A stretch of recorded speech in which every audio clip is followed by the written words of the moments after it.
আর private বিশ্ববিদ্যালয় এরকম 175টি বিশ্ববিদ্যালয়ের শিক্ষকদের নিয়ে আমার সংগঠন ইউনিভার্সিটি টিচার্স লিঙ্ক, সংক্ষেপে ইউটিএল, শিক্ষকদের পেশাগত, শিক্ষাগত, বেতন ইত্যাদি অধিকার বিষয়ে আমরা কাজ করে থাকি।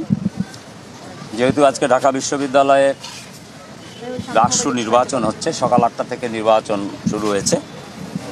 8টি কেন্দ্রে আমাদের 8 জন প্রতিনিধি আছে। আমরা পর্যবেক্ষক হিসাবে অনুমতি নিয়ে এগুলো পরিদর্শন করেছি। আমি নিজে সকল কেন্দ্রে পরিদর্শন করে আসলাম। পর্যবেক্ষক হিসাবে যে কাজ সেটি আমরা দেখার চেষ্টা করলাম। অত্যন্ত সুশৃঙ্খলভাবে, নিয়মতান্ত্রিকভাবে একটা উৎসবমুখর পরিবেশে ডাকসু নির্বাচন অনুষ্ঠিত হচ্ছে। কিছু জায়গায় কেন্দ্র কিছু অসুবিধা আছে, যেমন দীর্ঘ লাইন, মেয়েদেরকে দাঁড়িয়ে থাকতে হচ্ছে অনেকক্ষণ, রোদ, গরম, বৃষ্টি।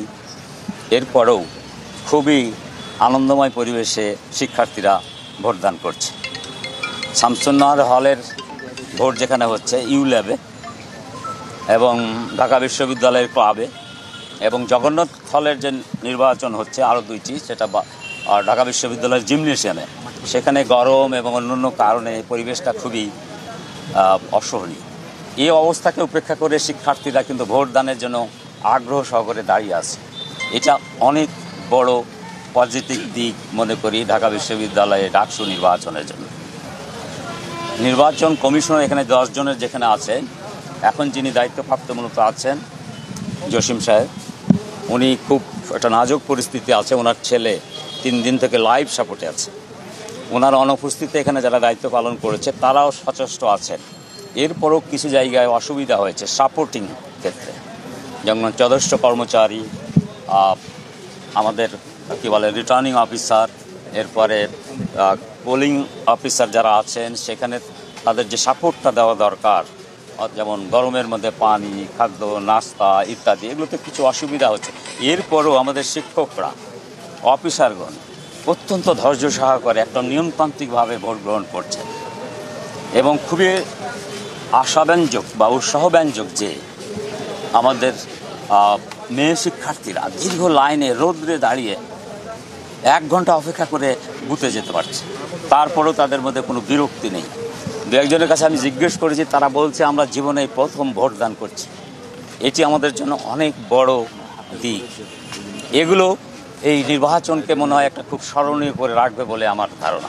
স্যার, আপনারা তো সকাল থেকে ঘুরেছেন, আপনারা কোনো ব্যত্যয় দেখেছেন কিনা? ব্যত্যয় তেমন কিছু নেই, তবে কিছু কিছু জায়গা আছে যারা নিয়ম বহির্ভূতভাবে কেন্দ্রে ঢুকে যাচ্ছে। কয়েকজনকে আমরা দেখলাম যে আমাদের ককটেল টিম এবং অন্য যারা আছেন তারা বের করে দিচ্ছে। এই যে পর্যবেক্ষক কার্ড, এগুলো কেউ 2-একটা ভিন্ন ব্যবহার করে ঢুকে যাওয়ার চেষ্টা করছে। তারপরও আইন শৃঙ্খলা বাহিনী যারা আছে, বিশ্ববিদ্যালয়ের প্রক্টোরিয়াল টিম এবং অন্যান্যরা, তাদের মানে প্রচেষ্টা, তাদের এই নির্বাচনটাকে একদম খুব সুন্দরভাবে করার জন্য তাদের যে প্রচেষ্টা এবং তাদের যে ত্যাগ খুবই আশাবাদী।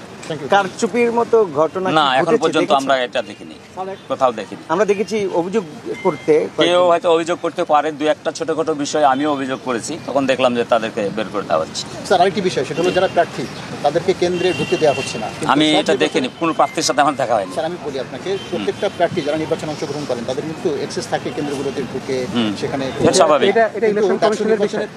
নির্বাচনে কোনো প্রার্থী ঢুকতে পারছে না, এই বিষয়টিকে আপনারা কিভাবে দেখেন? এটা একটা জায়গায় দেখেছি, তাদের সাথে একটু ক্লাবেই হয়েছে। তো আমি মনে করি যারা প্রার্থী, যারা অংশগ্রহণ করেছে তারা তো ঢুকবে এবং নির্বাচন কমিশন এটা দেখবে। নির্বাচন কমিশনের যে 10 জনের আছে, এর মধ্যে 2 জন তো কেন্দ্রে বসা আছে, সেখানে প্রক্টর আছেন, ওনারা এই বিষয়টি দেখবেন। এটি তো ওনাদের বিষয়।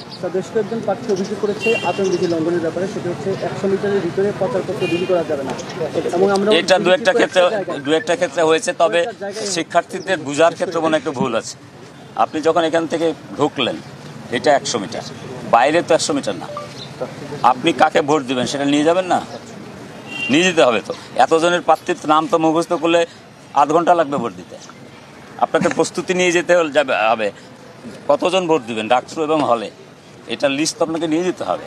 তো এরকম লিস্ট যদি কেউ বাইরে 100 মিটারের বাইরে দেয়, এটা তো মানে নিয়ম লঙ্ঘনের মধ্যে মনে হয় নয়। 100 মিটারের ভিতরে দিয়েছে এরকম যদি হয়ে থাকে, তাহলে ওই জায়গার রিটার্নিং অফিসার যিনি আছেন, পোলিং এজেন্ট যারা আছেন, প্রক্টোরিয়াল বডি যারা, তারা দেখবেন।